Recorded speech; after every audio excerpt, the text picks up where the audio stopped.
네, 마지막 촌철살인입니다. 후쿠시마 처리수 방류 카운트다운에 들어갔다는 소식입니다. 오늘 예고된 대로 IAEA의 국제원자력기구죠. 라파엘 그로시 사무총장이 일본을 갔습니다. 가서 기시다 후미오 일본 총리를 만났습니다. 총리 관저에서 기시다 후미오 총리를 만난 라파엘 그로시 IAEA 사무총장은 후쿠시마 원전 처리수 방류 방법과 절차에 문제가 없다는 내용의 최종 보고서를 전달했습니다. 이걸 전달받은 기시다 후미오 총리는 이 보고서를 다음 주 일본 원자력 규제위원회에 넘겨서 원자력 규제위원회의 최종 승인이 나오게 되면 그때부터 이제 방류가 시작될 겁니다. 다만 방류하라고 하는 마지막 지시는 기시다 후미오 총리의 의사에 따라 결정될 겁니다. 7월 중순에 방류가 될지 7월 말에 될지 8월에 될지는 기시다 후미오 총리의 여러 가지 종합적인 정무적 판단에 의해서 결정될 것이다. IAEA 최종 보고서의 내용은 이렇습니다. 처리수의 해양 방류가 사람과 환경에 미치는 영향은 무시할 수 있는 수준이다. 아예 없는 것은 아니지만 무시할 수 있는 수준이다. 일본의 처리수 방류 계획은 IAEA의 안전기준에 부합한다. 이게 IAEA의 최종 보고서 결론입니다. 이런 내용을 가지고 그로시 사무총장은 기자회견을 했습니다. 2년간에 걸쳐 평가했다. 적합성은 확실하다. 기술적 관점에서도 신뢰할 수 있다. 이게 과학적으로 답을 낸 거다 이거죠. 지금 더불어민주당은 이 IAEA의 보고서가 과학적 보고서라기보다 정치적 보고서다라고 지금 강변하고 있는데 그로시 사무총장은 과학적 근거에 따른 보고서다. 이걸 분명히 했습니다. 지금까지 IAEA는 6차례에 걸쳐서 후쿠시마 원전 사고 현장을 점검하고 중간 보고서를 펴냈습니다. 그리고 오늘 기시다 후미오 총리에게 제출한 보고서는 그것을 종합한 최종 보고서입니다. 또 그로시 총장은 오염수의 처리 방식, 해양 방류라고 하는 오염수의 처리 방식은 이것은 일본 정부의 몫이다. 우리는 다만 이것이 기준에 맞는지를 검증할 뿐이다. 그러면서 한국, 중국, 미국, 프랑스 많은 나라에서 이미 오래전부터 시행해 온 방식이 바로 이 해양 방류 방식이다. 그러니까 우리나라도 오염수를 처리해서 해양에 방류해 왔던 겁니다. 30년, 40년에 걸쳐 이루어질 해양 방류를 신뢰할 수 있다는 결론에 책임질 수 있느냐? 이런 질문이 기자들한테서 나왔는데 이 질문에 대해서 그로시 총장은 IAEA는 중국 등 이해 당사자 국가들을 포함한 여러 나라가 원자력의 안전성을 검증하기 위해 설립한 기구다. IAEA는 국제기구로서 권위를 지닌다. 이렇게 답변했습니다. 또 최종 보고서를 제출했다고 해서 IAEA의 역할이 완전히 끝난 것은 아니다. 오히려 시작이다. 후쿠시마 원전 현장에 사무소를 설치할 것이다. 40년에 걸쳐 방류 활동이 이루어지면 40년 동안에 걸쳐 모니터링을 할 것이다. 실제 IAEA는 방류 상황을 감독하기 위해서 내일 후쿠시마 제1원전 부지 내에 현장 사무소를 엽니다. 그로시 총장은 주변 국가들과 관련해서는 한국과 중국 등의 결과만 달랑 제시하고 믿어라 이렇게 할 수는 없다. 그래서 한국에 갈 것이다. 7일에서 8일, 9일 2박 3일 동안 이 그로시 총장이 우리나라에 옵니다. 와서 이 최종 보고서에 대해 설명할 예정으로 있고요. 그리고 우리나라 국민들이나 또 일부 야당에서 이것을 가지고 괴담을 유포하고 있거나 또는 여러 가지 우려를 하고 있는데, 괴담은 괴담대로 과학으로 밝혀내면 될 것이지만, 여러 가지 우려는 그중에 합리적이거나 일리 있는 우려도 있을 수 있지 않습니까? 그런 부분들에 대해서는 경청하겠다는 겁니다. 그런데 정확한 방류 시점은 현재로서는 예상이 어려운 것이요. 기시다 후미오 총리가 지난달 20일 일본의 국무회의에서 처리수 방류와 관련해서 주변 국가 어민들에게 정중하게 잘 설명하라, 이렇게 지시한 바가 있습니다. 그래서 일본 정부가 우리나라나 중국 또 일본 내의 어민들에게 이 IAEA의 최종 보고서가 나왔으므로 이제 방류하겠다라고 하는 내용을 정중하게 설명하는 시간을 갖게 될 것 같습니다. 그 이후에 방류를 시작할 것이기 때문에 현재로서는 기시다 후미오 총리가 어떤 정무적 판단을 최종적으로 해서 언제 방류 시점을 결정할지는 현재로서는 전망하기가 쉽지 않습니다.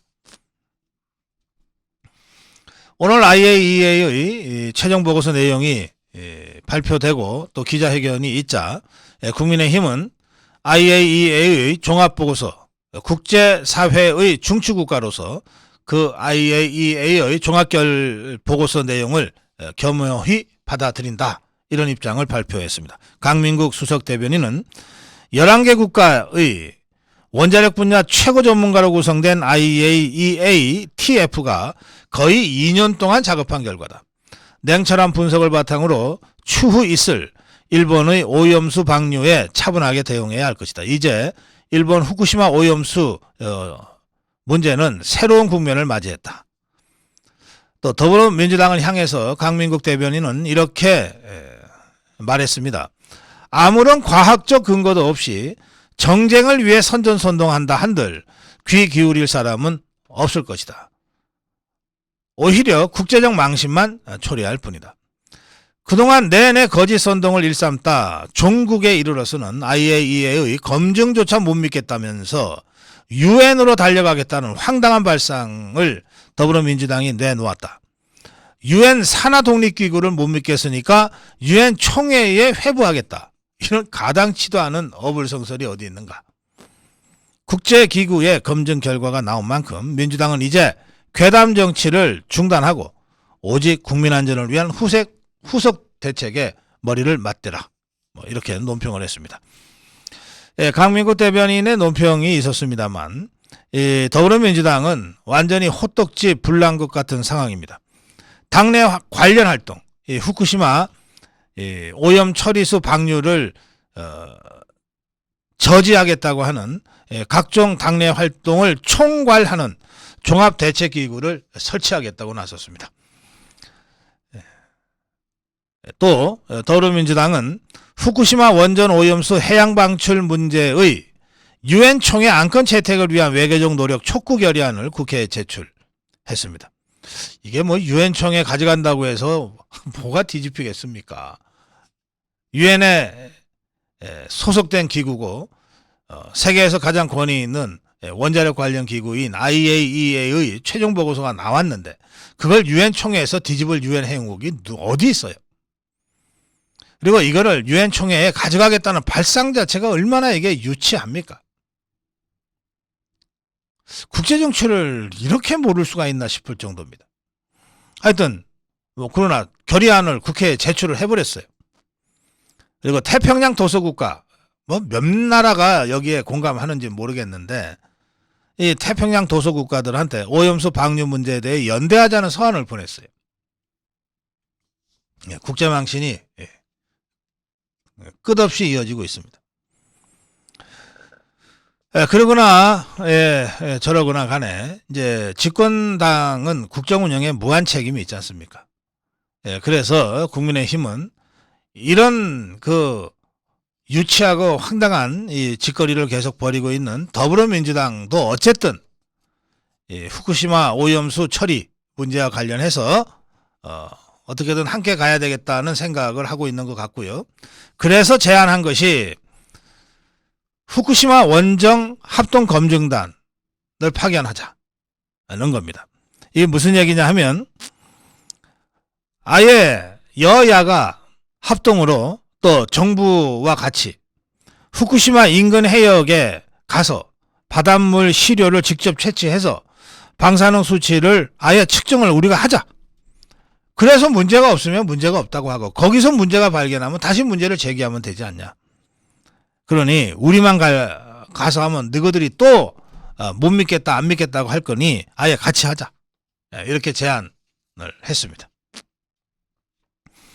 그런가 하면 방류도 되기 전부터 이 처리수가 방류도 되기 전부터 우리 어민들은 이미 뭐 죽어나고 있습니다. 수산업자들 다들 뭐 개점 휴업 상태입니다. 사실은 이 뭐 노량진 수산시장이나 저희들이 갔다 온 인천 종합어시장 뭐 불 켜놓고 아주 화려하게 이 디스플레이 해놓고 하지만 그분들 대다수가 다 새를 얻어 들어 장사하고 있는 영세 소상인들이에요. 이분들 새값을 내지도 못하고 있습니다. 이런 절박한 위기에 지금 빠져 있는 것이 수산업계 어민들이고 영세 소상공인들입니다. 당정은 오염수 처리 문제와는 별도로 우선 급하게 이분들에 대한 긴급 지원이 필요하다 이렇게 판단해서 일본 후쿠시마 오염수 방류 피해가 예상되는 어업인들을 지원하기 위한 여러 가지 그 대책들을 지금 강구하고 있습니다. 저축이자 비과세 확대 등의 세제 혜택을 주는 방안도 검토되고 있고 여러 가지 불필요한 규제 철폐 등을 차제에 단행하자 뭐 이런 얘기도 있습니다. 세제 지원을 넘어서 아예 광폭 지원을 해야 된다는 논의까지 제기되고 있는데 국민의힘 관계자는 어업 수익률 향상을 위해서는 어선수 감축이 필요하다. 그렇죠. 그래야 뭐 생산성이 올라갈 거 아닙니까? 가성비가 올라갈 거 아닙니까? 또 어업인에게 적용되는 불필요한 규제 철폐도 차제에 함께 논의할 것이다. 또 수산물 가격이 지금 계속 떨어지고 있는데요. 수산물 가격이 하락하고 판매가 저조하면 정부가 집중적으로 사들여 보관하는 방안도 검토되고 있다. 그랬는데 한 말씀만 드릴게요. 정부가 현장을 나가서 현장을 보면서 이런 대책들을 좀 긴급하게 수립하고 집행하기를 바랍니다. 현장을 나가보는 것과 그냥 책상머리에 앉아서 숫자 들여다보는 것은 완전히 다르더라고요. 현장을 나가보십시오. 현장을 나가보고 현장 속에서 답을 찾는 그런 민생 대책이 나오기를 촉구합니다. 지금 이 어민 수산업계 어려움을 말씀드리던 끝이니까 7월 7일 수산물 번개 방송 예고를 다시 한번 환기시켜 드리겠습니다.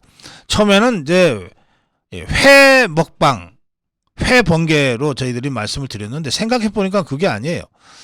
회만 문제가 되는 게 아니라 모든 수산물이 문제가 되는 겁니다. 그래서 저희가 7월 7일 오후 6시입니다. 7월 7일 오후 6시. 금요일 오후 6시니까 여러분들 상대적으로 좀 여유 있는 시간 아니겠습니까? 금요일 오후 6시, 7월 7일 오후 6시. 전국의 고성고TV 시청자 여러분과 우리 아미고 회원 여러분들이 집 가까운 아주 작은 골목 횟집도 좋고 자갈치 시장이나 인천 종합어시장 같은 큰 시장도 좋고 아니면 여의치 않으면 여러분들 댁에서 드셔도 좋은데 회를 드시거나 뭐 물회 한 그릇을 드시거나 꽁치 생선구이 한 마리를 드시거나 정 안 되면 새우젓이라도 갖다 놓고 수산물 먹방을 하자는 겁니다. 하시는데 6시부터 모여서 하시는데 사진을 먼저 찍어서 저희 방송국으로 보내주십시오.